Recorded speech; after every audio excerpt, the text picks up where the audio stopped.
Hello and welcome to the TMC Newsroom. My name is Rich Tehrani. Thanks for watching us today. We're coming to you from San Jose, and on our program is Vivek Khandelwal, who's the VP of Marketing and Business Development at Verayo. Hello Vivek, how are you? Very good, thank you.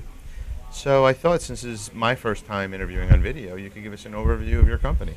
Sure, so Verayo is a relatively new company, and our focus is in the area of authentication and security. And we are building semiconductor chips with our unique authentication and security technology. It's based on a very recent invention at MIT, Massachusetts Institute of Technology in Boston, a technology called physical unclonable functions. We also call it PUF, P-U-F, PUF. And PUF is a very interesting new technology that, if I can give an analogy, it is biometrics technology for a silicon chip. So it does to silicon chips what biometrics technology like fingerprinting or DNA would do to us human beings. So this is the equivalent technology for silicon chips. So you can use it for similar kind of applications such as authentication, and then we have some other advanced applications on top of this fundamental technology. Interesting. Okay, and so the point would be that you are now able to take a device and determine who owns that device or what that device is exactly. Exactly. So what this technology is allowing us to do is to identify and authenticate a piece of silicon based on its unique physical properties. It's sort of biometric information. Sure. It gives us digital fingerprints of a silicon which are unique to each and every silicon. And then you can use that to authenticate that silicon. It also makes silicon chips unclonable. That is, once you have this technology sitting in a silicon chip, these are essentially circuits. So you have these circuits in a silicon chip. You cannot create another instance. You'll create another instance in the form of another chip with the same circuit, same designs. But in the process of you creating that another instance of the chip, you'll create something else, which will look very different. So that's what is very interesting. This technology is deriving its power from the unavoidable variations you have in the fabrication process of silicon. So when you create silicon at very, we are talking microscopic granularity like molecular, atomic level, there are very minute differences that are unavoidable in the manufacturing process. So even though you have two chips, they are meant to work in exactly the same way, and they do, because that's the basis of the entire semiconductor industry. You produce chips, they behave exactly the same, they get qualified in the whole process. But if you look at them at the granularity I'm talking about, they're not created the same. There are very minute tolerances such that they do not affect the regular workings of the chip. But if you look at it from a molecular standpoint and see, okay, were the transistors and the lines connecting transistors, were they all laid down identically? The answer is no. There are unavoidable variations in the process. So chips are like snowflakes. Right, exactly. And this technology is exploiting. So this technology, as I said, came from MIT, and Professor Devdas in his research at MIT realized that there are these variations, and while the rest of the world was looking at how to reduce these variations, he said, well, the variations ain't going anywhere, so how do I make the most of them? Sure. So he came up with these circuits which are very small, but they are very, very sensitive to these variations in the manufacturing process, such that they spit out very different characteristics. So does it work with any sort of chip technology like gallium arsenide, silicon? I mean, it doesn't matter what it is? You just It's independent of the process and things of that sort, so any kind of semiconductor. And it works while the chip is obviously running. It has to work while the chip Exactly. is running, right? So it's not pumping a bunch of electricity through it, a current through it, to try to see what kind of resistance or capacitance and things like that. No, so I'll explain to you how it works. So you take any chip. Now we have produced lots and lots of RFIDs right now. Okay. But it could be any chip. Once our these physical unclonable functions, this is the name of those circuits. Once Sure. these perf circuits are in there, they're all laid out identically in all chips. So there is only one mask, and you create all your millions of chips with that one mask.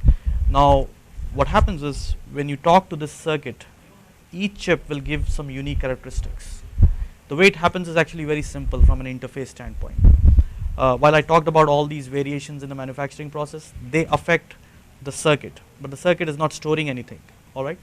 Now when you talk to the circuit in the form of you give it an input, you're expecting an output from that circuit. It's a function, right? That output is unique to each and every chip. So if I gave the same input, it's a random number. So I gave a random number as an input to the chip. Think about it as a question. So I'm asking a random question, and I get answer that is unique to each and every chip, right? The other thing is, of course, if I ask the same question to the same chip again and again, I get the same response. So these circuits can be integrated in the overall fabric of your chip. Now in the case of RFIDs, to get to your question, this is part of our RFID chip, and we have sort of added it as a layer or as an extension to an existing RFID design. And now each one of our RFID chips is an unclonable chip, and it can be authenticated. Now the other point I want to highlight in the context of RFID, which is one part of what we do, is these circuits that I talked about, this physical unclonable function, the invention from MIT, is these circuits are very small. So it doesn't take a lot of area on the chip to fabricate these circuits in there. So when you're talking about RFIDs, we have just added a very tiny layer on top of an existing RFID design. So we did not add to the cost or power consumption of the chip, and still we added the security, which is pretty darn strong. So now we are using this technology for these kind of application, low cost authentication, and yet very powerful authentication.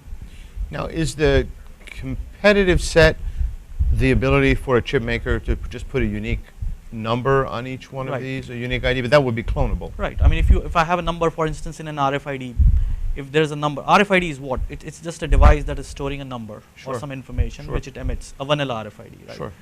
At the base level. At the base level, right. Now that can be easily copied by a device. I can have a device that emits the same number at the same frequency, and you got a clone, right? You can't make out whether you're talking to the real chip or the device. And you'll find on YouTube many videos that show all these kind of tricks, right? So you need to eliminate all those things such that you can authenticate. And you know, from us, the market opportunity is by using this technology, we are dropping down the cost of authentication. And going after applications where traditional technology like cryptography and things of that sort are too expensive. We can go after those applications by bringing down the cost of authentication in RFIDs, for instance. And this can be applied to any chip, it sounds like, any chip, right? Yeah.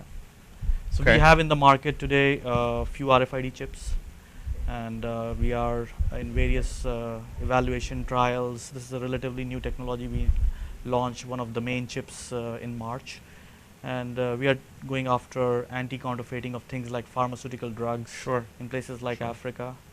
We are looking at other consumer products, tobacco in China. So a natural question has to be interference potential with the chip's functioning. And so you have to wonder, are you tapping into those circuits at all? Are you listening into those circuits? No, so what happens is, like I said, this puff is like an extension, a circuit that sits adjacent to the rest of the circuitry of the say RFID. Sure. And the puff is activated only when you want to authenticate it. Otherwise, it's like a regular RFID. So you're getting your data in and out.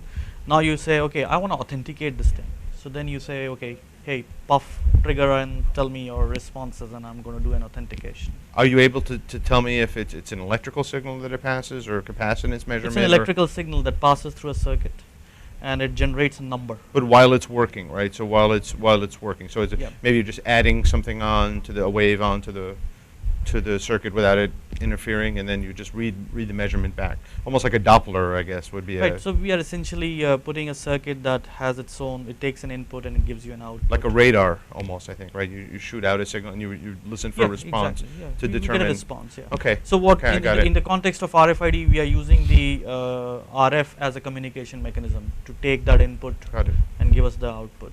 In the context of non-RFID, this could be a wire connection that says, hey, here's your input and you give me an output, right? That's great. Well, I'm thrilled to learn about this new technology. Thanks for sharing it with us, and I wish you luck in making it widespread. Sure. Thank you very much.